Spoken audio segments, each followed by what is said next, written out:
enough to chill my bones. It feels like I don't know you anymore. Coucou tout le monde, aujourd'hui je vous retrouve dans ma routine teint. J'ai décidé de faire cette vidéo comme ça quand je vous ferai des make-up, je serai pas obligée de tout vous montrer à chaque fois, je vous redirigerai vers cette routine teint et on pourra passer directement aux choses sérieuses.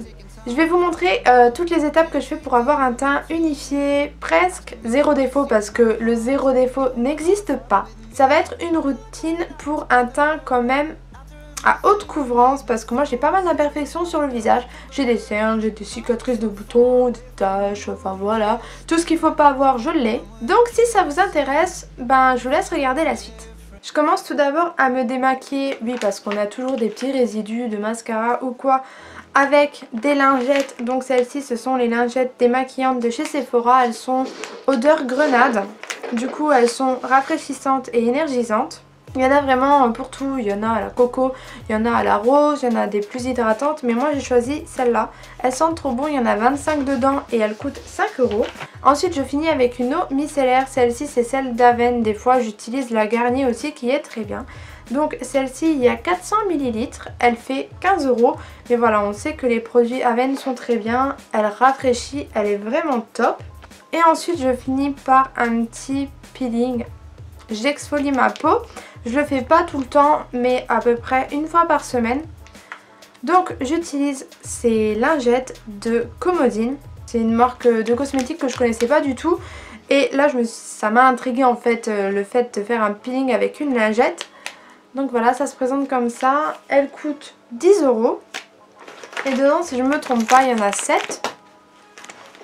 Non, il y en a 8 dedans.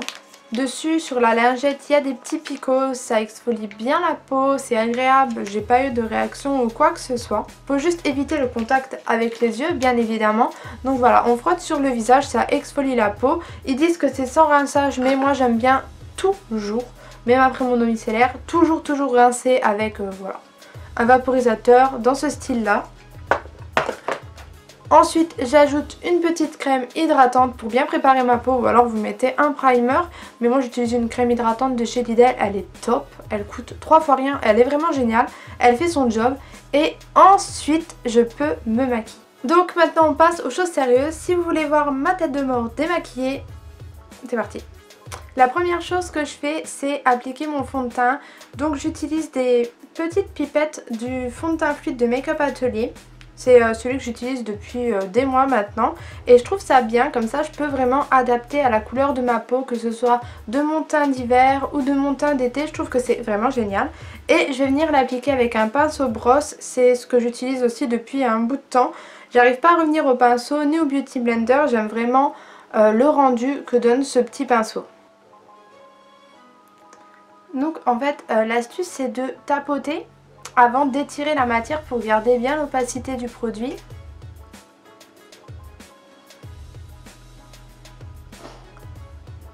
Une fois que j'ai unifié mon teint, je vais venir cacher mes imperfections avec mon anti-cerne. Là c'est l'effaceur yeux de Maybelline.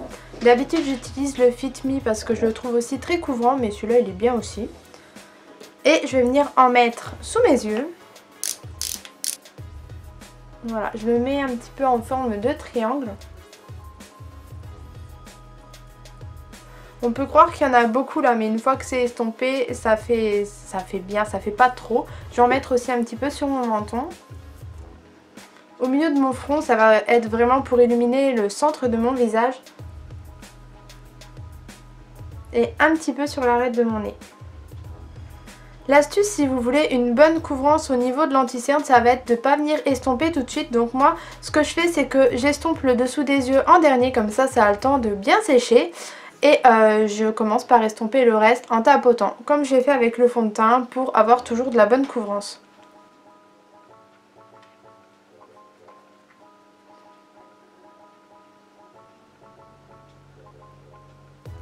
Maintenant je vais venir utiliser une poudre libre pour venir fixer mon anti-cerne pour pas qu'il file dans mes ridules, parce que je trouve que c'est pas très joli quand ça file dans les ridules. Et pour ça j'utilise la poudre de Serge Luis Alvarez. Depuis que je l'ai, j'utilise que celle-là. Donc c'est la teinte Universal Powder. Du coup ça va à tout le monde. Elle est vraiment géniale, ça fait pas paquet sous les yeux et je vais venir l'appliquer en quantité généreuse grâce à une petite éponge comme ça. Ça coûte 3 fois rien, on en trouve partout. Je vais venir tremper dedans en fait. Et je vais mettre directement sous mes yeux en tapotant.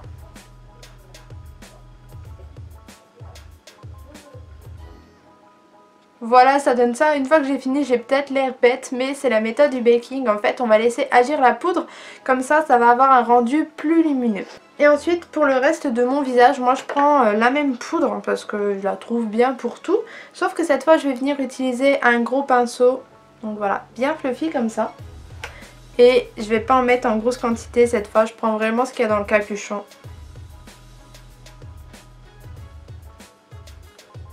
Voilà, une fois que tout ça est fait, que la base de mon visage est fait, entre guillemets, je vais venir un petit peu structurer le tout. Je prends ma palette de contouring, la Shade and Light de Kat Von D. Tout d'abord, je vais venir prendre donc un pinceau comme ça, un peu rond, un peu fluffy. Je vais d'abord réchauffer mon teint. Et pour ça, je vais venir prendre la teinte du milieu parce que je trouve que c'est la teinte la plus chaude. Donc voilà, je vais faire en gros. Je vais en mettre au niveau du front, là où il y a les racines des cheveux, pour donner un petit peu un effet ensoleillé. Et en général, quand il y a du soleil et qu'on bronze, ça prend toujours plus aux racines des cheveux. Du coup, ça va faire naturel. Au niveau de mes creux de joues,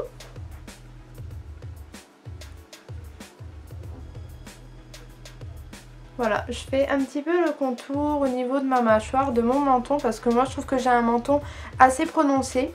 Du coup, je viens un petit peu le raccourcir en créant une ombre ici. Une fois que j'ai réchauffé mon teint, je vais venir vraiment restructurer les endroits que je veux creuser. Donc pour ça, je vais utiliser cette teinte là qui est un brun un petit peu plus froid. Je trouve que c'est bien pour structurer son visage. Et je vais utiliser ce pinceau là. Et je vais surtout creuser mes joues en fait. Vraiment pour affiner un petit peu plus mon visage. Maintenant, ça je le fais pas tout le temps, mais je vais venir prendre donc cette poudre là. Du coup, je vais venir enlever la poudre que j'ai sous les yeux en tapotant comme ça. Et en remontant vers les tempes. Souvent je m'arrête à cette étape là et ensuite voilà, je mets un coup de mascara, mais là je vous fais la totale pour avoir un teint on flic. Du coup je vais utiliser un blush. Je suis pas trop blush parce que je trouve que ça me va pas, les blushs rosés etc. Les seules teintes de blush que j'utilise, ce sont les blushs un petit peu pêche, comme celui-là. Donc celui-là à la base je crois que c'est un bronzer de chez Milani, c'est le Glow. Du coup je vais le prendre avec le même pinceau que je viens de mettre ma poudre.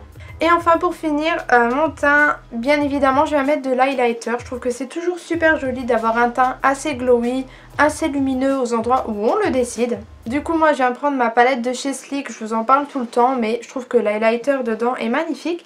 Et en fait moi je vais venir prendre l'highlighter doré parce que je trouve que c'est celui qui va le mieux avec ma peau, du moins en ce moment. Et je viens prendre ce pinceau là, des fois je prends des pinceaux éventail, des fois je prends celui-là, ça dépend, mais vous voyez il est assez plat. Je trouve qu'il a la bonne forme pour mettre de l'highlighter.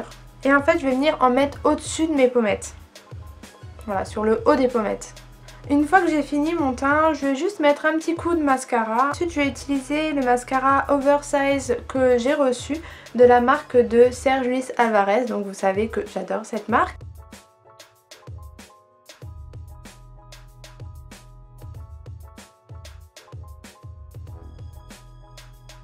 Et pour les lèvres, je vais utiliser le numéro 13 des rouges veloutés sans transfert de chez Sephora.